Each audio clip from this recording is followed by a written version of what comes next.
మేము వచ్చినప్పుడు బెడ్ మీద ఉండే మీరు చాలా భయం వేసింది నాకు.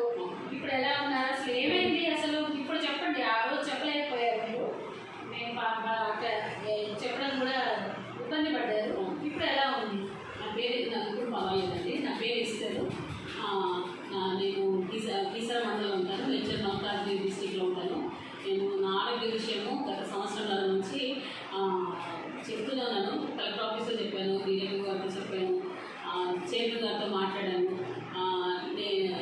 ఎవరు పట్టించుకోలేదు. చివరికి నా ఆక్సిజన్ డౌన్ అయింది.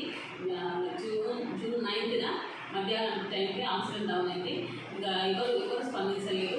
నాకు అటెండర్ కూడా లేదు నా ఇంట్లో. నా చెల్లె ఒక వ్యక్తులు మెంటలీ హ్యాండిక్యాప్, వాళ్ళ పనులు వాళ్ళు తీసుకోలేదు. అందులో నేను ఒక పేషెంట్ కొంటే వాళ్ళు నన్ను అసలే పట్టించుకోలేదు. ఎందుకంటే వాళ్ళ ఆరోగ్యపరంగా వాళ్ళు కూడా బాగుంటారు. సో అందుకోసమే నేను ఏం చేశానంటే, నాకు ఇష్టం వాళ్ళకి ఫోన్ చేసి ఇమీడియట్గా హాస్పిటల్లో, ప్రైవేట్ హాస్పిటల్లో, మాకు ఇష్టం వాళ్ళ హాస్పిటల్లో వాళ్ళు వచ్చి అడ్మిట్ చేశారన్నమాట.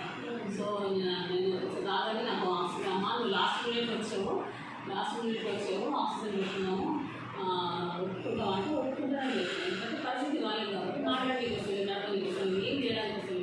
బిడ్డ దిగడం కూడా కష్టమే, ఎక్కడం కష్టమే, దిగడం కూడా కష్టం అన్నమాట. పరిస్థితి ఎట్లా అంటే నేను ఆటో ఎక్కలేదు.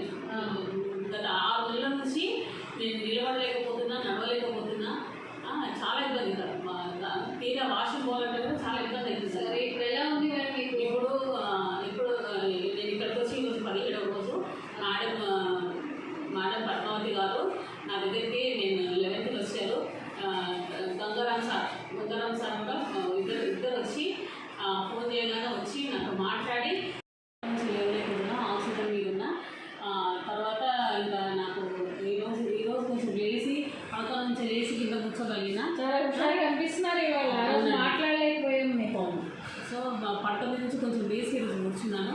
ఇంకా నాకు టెస్టులు ఉన్నాయి, స్కానింగ్స్ ఉన్నాయన్నమాట. స్కానింగ్స్ కూడా చేయాలన్నమాట.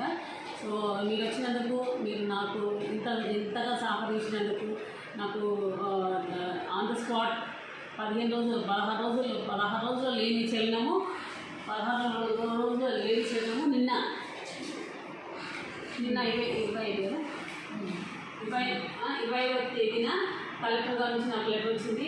మీ పూర్తిగా మీ ఆరోగ్య విషయాల్లో మేము పూర్తిగా హాస్పిటల్కి అవసరం ఖర్చులు అందిస్తామని. మేడంకి చాలా థ్యాంక్స్. అంటే మీకైనా చాలా కష్టపడ్డారు.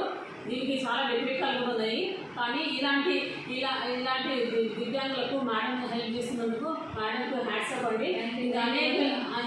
ఎంతో మంది ఉన్నారు నాలాంటి వాళ్ళు. మీరు కోలుకోవాలి, తొందరగా మళ్ళీ బయటకు రావాలి, మనందరం మళ్ళీ మన వాళ్ళ కోసం కొట్లాడాలి, ఫైట్ చేసుకోవాలి. మహిళల కోసం ఇంతగా త్యాగం చేసిన మేడంకి ధన్యవాదాలండి.